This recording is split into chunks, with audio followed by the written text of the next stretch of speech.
I know this is gonna troll Mark Anthony, 260, and all the others extremely hard. I don't care. They advocate rape. When you get down to the nitty gritty, that's what they advocate, rape. Because what is rape? Rape is coercing someone into doing something they don't want to do. Rape is the initiation of force and applying that force in a traumatic way that someone has to live with for the rest of their life. What moderators come down to is the exercise of privilege. They have this privileged authority that they have bestowed upon themselves. There is no legitimacy to it. There is nothing under the law that says they have the right to do this. They just do it, and people go along with it. And by doing so, they eject intelligence from the discussion boards. They basically screw people out of the video games they paid for. They control the circulation of information and profits. They have an underhanded foothold on the global economy and things like that. I could go on and on about moderators, but what I'm trying to talk about here is the exercise of privilege. The exercise of privilege can happen in many instances, even outside of the internet. Let's say, for example, you're working at a job. Your employer exercises privilege over you because at any time your employer can fire you.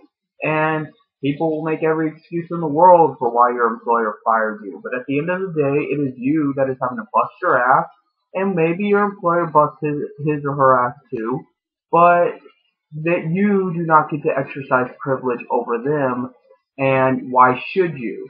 See, this is the argument that the pro-rapists like Mark Anthony always come back to. Well, why don't you make your own website, or start your own business? Why? So I can become a rapist too? You're missing the point. You're missing the point that we should not live in a world that exercises privilege over other people. And, it just gets worse and worse. Smaller and smaller groups of people get to exercise privilege over larger and larger groups of people. What? Suddenly this is better if the raping is a little more distributed and there are 20,000 rapists instead of 100 rapists? What? Suddenly it's not quite as bad rape if there are more people able to initiate force and able to exercise privilege than a very few elite. So that's just the logic of moderators. That is the logic of pro-moderators, is the fact that they are using violence against you, and you're just supposed to be okay with it. They don't want to have that discussion, because to have that discussion automatically invalidates the entire system, because the entire system is set up to hurt you. The entire system is set up to rape you, to humiliate you, to degrade you, and eventually kill you. So, when you go to work, every single day of your life is just one threat after another. Every single day might be the last day that you're employed, and therefore your physical fitness is in danger. Your life is in actual danger because now you are not in a stable financial environment to provide for yourself. All because your employer feels entitled to being able to exercise that privilege. And what all I'm saying is it just doesn't apply to employers. It applies vastly to moderators, and their exercise of privilege is deteriorating the internet, it is deteriorating intellect, and it is ruining our country, our world, and everything in between. The fact is, when you say that people have the right to exercise their privilege, you are just advocating rape, because you are saying that their victims are at fault, that they just have the right to commit violence, and that we were in the wrong place at the wrong time. Maybe we should have spoken better. Maybe we should have avoided them that day. Maybe we should just work a little harder. And all of a sudden, that'll make things better. But it's not. The reality of the matter is now you're either unemployed or banned or whatever, and nothing's going to change that. The only thing that can change is your perception of how you handle it. And are you going to handle it by just, keeping it out of mind and going about your business, only for it to happen again and again and again and again? Or are you going to fight back? Are you going to fight back against your rapist by whatever means are available to you?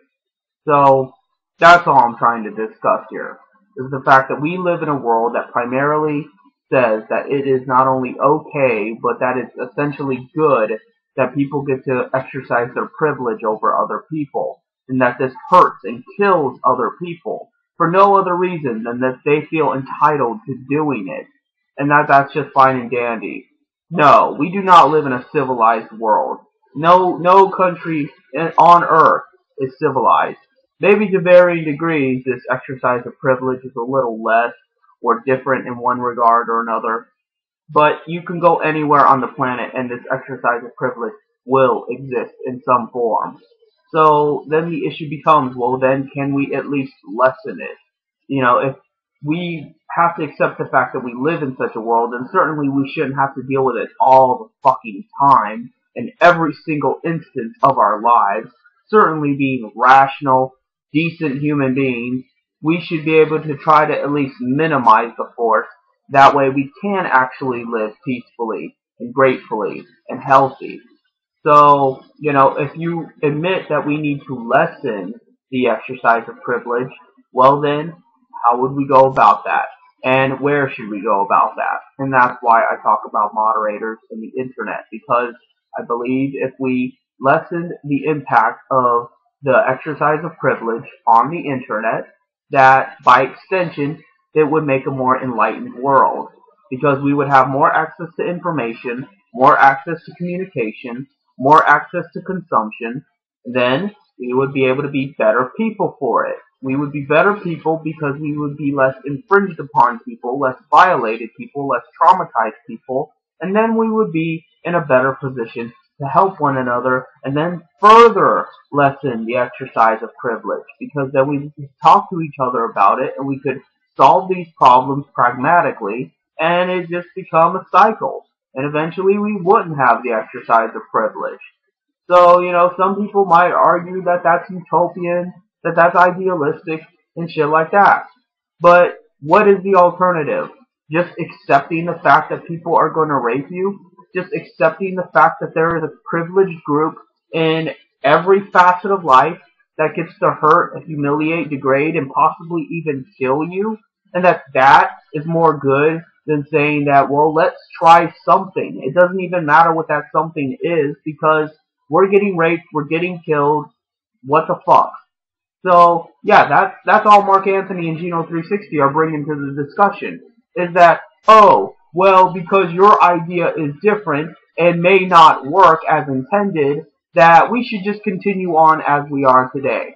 As the earth is being raped of its natural resources, as people are dying in the third world, as innocent brown people are being gunned down by soldiers that don't give a fuck, as everyone is being censored and humiliated, as everyone is getting stupider, because all the major industries care about is profit margin, and therefore everything is fucking lows, cats, and titties, and nobody is getting any better, and we are actually deteriorating as a society. Why did we ever bother crawling out of the fucking ocean and going on land, forming arms and legs, coming erect, and forming tools and shit, if this is the best we can fucking do?